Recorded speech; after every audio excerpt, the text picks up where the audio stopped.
कल हमने integral transform और लैप्लास ट्रांसफॉर्म की परिभाषा पढ़ी थी और कुछ उसकी प्रॉपर्टीज़ करी थी। आज हम कुछ स्टैंडर्ड एलिमेंट्री फंक्शंस का लैप्लास ट्रांसफॉर्म निकालेंगे। Laplace transform of some standard elementary functions.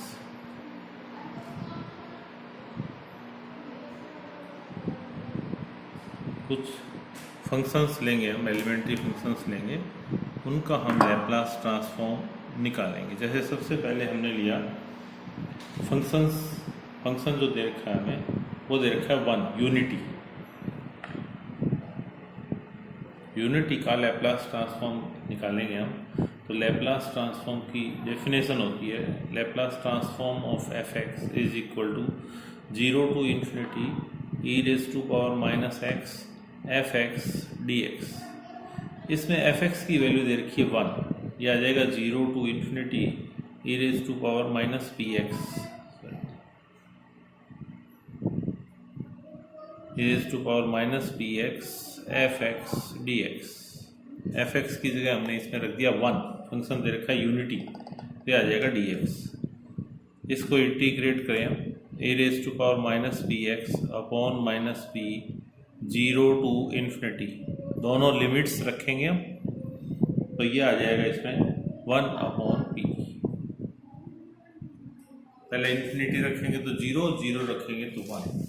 तो Laplace transform of unity is equal to 1 upon p. दूसरा फंक्शन हम लेते हैं एफ एक्स। जब एफ एक्स का मान x हो,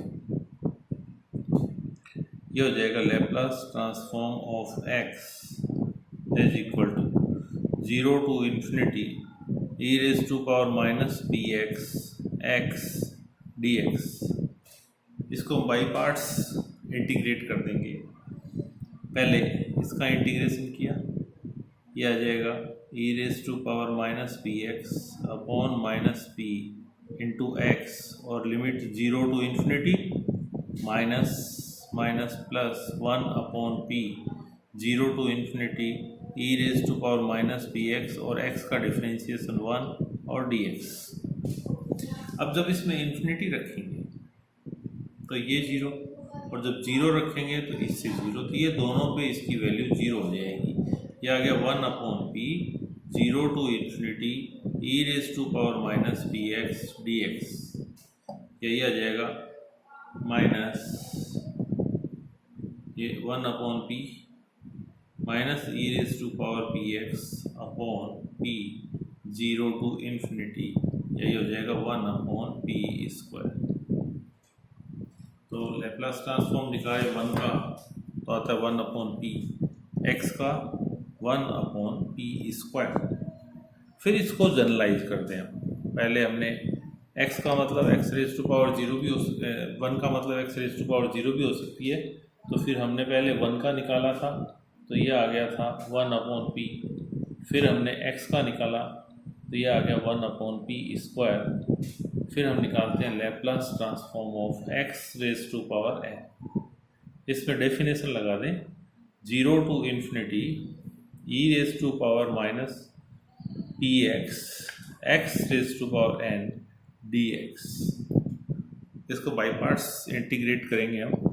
तो पहले इसको फर्स्ट मान लें, इसको सेकंड फंक्शन मान लें, e raise to power minus P x upon minus P into x raise to power n 0 to infinity plus 0 to infinity e raise to power minus P x. इसको differentiate करेंगे तो n x raise to power n minus 1 dx। ये हमेशा 0 आएगा। Infinity रखेंगे तो ये 0, 0 रखेंगे तो ये 0, ये तो हमेशा 0 आएगा।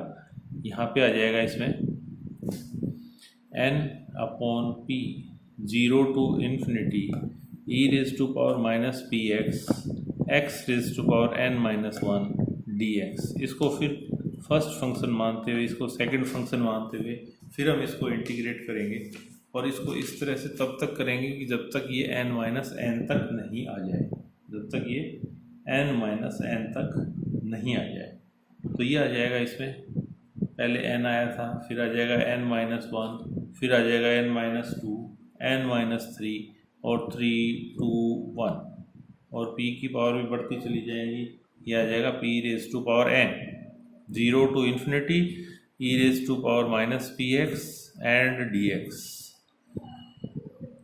ये आ जाएगा factorial n upon p⁻n plus 1 e⁻−px 0 to infinity, या ये आ जाएगा फैक्टोरियल n p⁻n प्लस 1। जैसे ही इसमें n = 1 रख दें तो ये आ जाएगा x का 1/p²। जैसे ही n = 2 रख दें ये आ जाएगा फैक्टोरियल 2/p³। और इसी तरह से ये जिसका भी चाहे आप निकाल सकते हैं x की पावर n का। फिर आता है इसमें fourth Laplace transform of e⁻ax। Sidhi definition लगा दें इसमें, 0 to infinity e⁻−px e⁻ax dx, या ये हो जाएगा 0 to infinity e⁻p−a x और dx।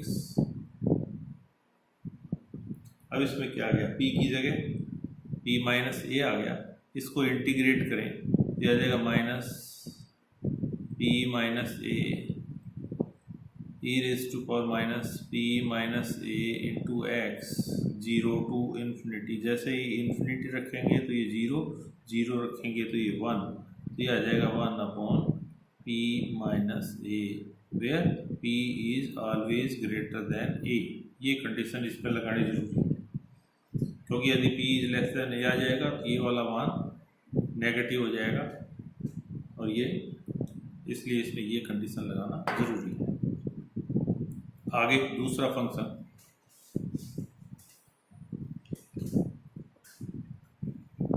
फिर नेक्स्ट लेते हैं इसमें trigonometrical functions. Laplace transform of sin ax, Laplace transform of cos ax, Laplace transform of tan ax, फिर Laplace transform of hyperbolic function। तो ये लेते हैं पहले Laplace transform of sin ax is equal to, इसमें इसकी डेफिनेशन लगा दें, 0 to infinity e⁻−px sin ax and dx। इसका जो फॉर्मूला होता है, डायरेक्ट फॉर्मूला इंटीग्रेशन का इन दी लिमिट्स, ये ले लिया हमने। ये आ जाएगा e⁻−px -p sin ax -a cos ax upon p² plus a²। ये इसके इंटीग्रेशन का फार्मूला होता है इसका, e⁻−ax sin bx का। तो इसमें हम जब लिमिट रखते हैं इन्फिनिटी तो ये इससे 0 हो जाता है, और जब इसमें हम 0 रखेंगे तो ये 0 हो जाएगा, ये 1 हो जाएगा, ये आएगा, ये आ जाएगा a/p² प्लस a²। तो Laplace transform of sin ax will be equal to a/p² plus a²। Now we calculate Laplace transform of cos ax, which is equal to 0 to infinity e⁻−px cos ax dx।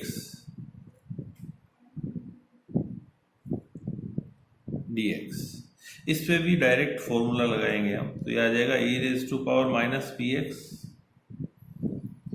-p cos ax plus a sin ax upon p² plus a² 0 to infinity। जैसे infinity रखेंगे इससे 0, जैसे zero रखेंगे तो ये 1 और ये 0, तो इसमें आ जाएगा p upon p square plus a square.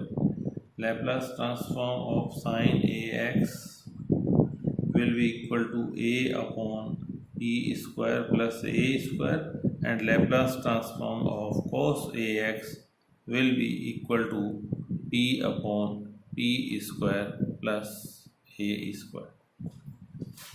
Now we calculate the Laplace transform of hyperbolic function sin hyperbolic ax cos hyperbolic ax. First of all, we calculate Laplace transform of sin hyperbolic ax, which is equal to 0 to infinity e raised to power minus bx sin hyperbolic ax and dx. We know that sin hyperbolic ax may be written as e raised to power ax minus e raised to power minus ax by 2.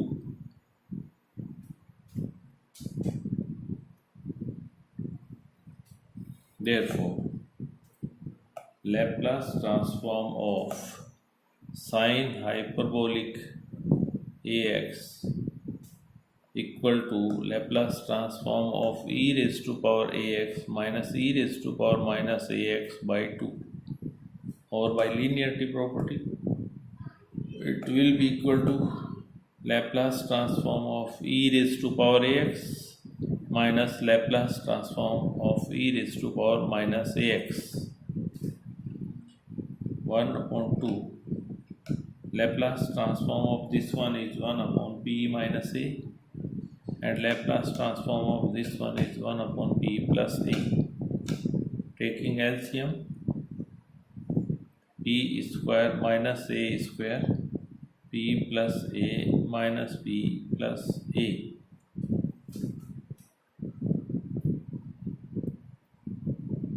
P, this is cancelled, is equal to a upon p square minus a square, where mod of p must, or p is greater than, p must be greater than mod of a.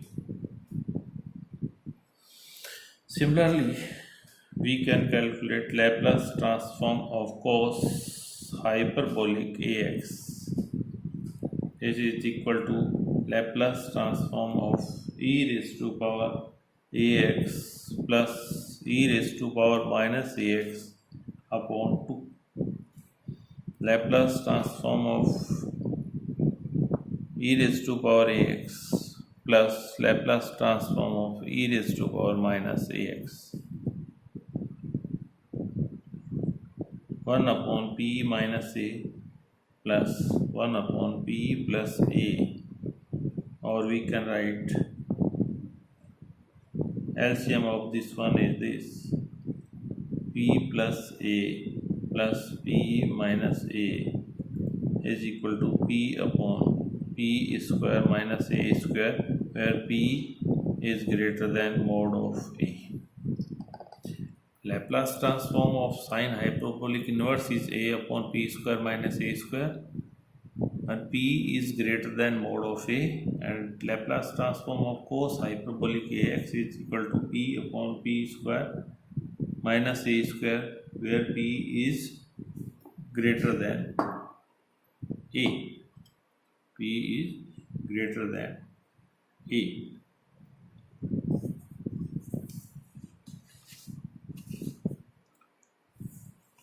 Tomorrow we will discuss about some properties of Laplace transform.